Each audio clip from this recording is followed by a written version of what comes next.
বন্ধুরা, আমাদের নতুন ঘরের কাজ কতদূর এগোলো চলো আজকে সেটাই তোমাদেরকে দেখাবো। দেখো, সকালবেলায় ভ্যানালা কাকু কিন্তু 50টা টালি নিয়ে চলে এসছে। তো কাকুর হাতে হাতে কিন্তু আমি টালিগুলো নামিয়ে দরজার সামনে রাখলাম। তো ঘরের ভেতরে অনেক বাঁশ টাশ কাটা হয়েছিল, অনেক পড়েছিল, সেগুলো এখন বাইরে নিয়ে গিয়ে আমি ফেলে রাখলাম। তো ইটগুলো সরিয়ে দিয়ে এখন আমি যে টালিগুলো এখনই ভ্যানালা কাকু নিয়ে আসলো, সেই টালিগুলো ঘরের ভেতর আমি রেখে দিচ্ছিলাম। তো এই টালিগুলো প্রচুর নোংরা হয়েছে। টালিগুলোকে একটুখানি ঝেড়ে মুছে পরিষ্কার করে নেবো, কারণ ওপরে যদি একবার সেট করে দেয়, ওপরে উঠে তো আমি আর পরিষ্কার করতে পারবো না, তাই নিচে থাকতেই কিন্তু পরিষ্কার করে নিতে হবে।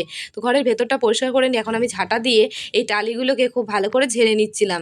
তো টালিগুলো কিন্তু ঝেড়ে আমি ভেতরে রেখে দিলাম, দাদুরা এসে শুধু সেট করবে। তো এই টালিগুলো আমি ভেতরে রেখে দিলাম, তার কারণ দাদুদের একটু হলেও কিন্তু হেল্প হলো। টালিগুলো যতক্ষণে দাদুরা ভেতরে নিয়ে আসবে, ততক্ষণে কিন্তু দাদু ধরে ধরে টালিগুলো লাগিয়ে নিতে পারবে। দেখো, ওপরে উঠে দেখায় তোমাদেরকে, এইগুলো কিন্তু এখন পুরো ফাঁকা রয়েছে, এগুলোতে সব টালি লাগানো হবে।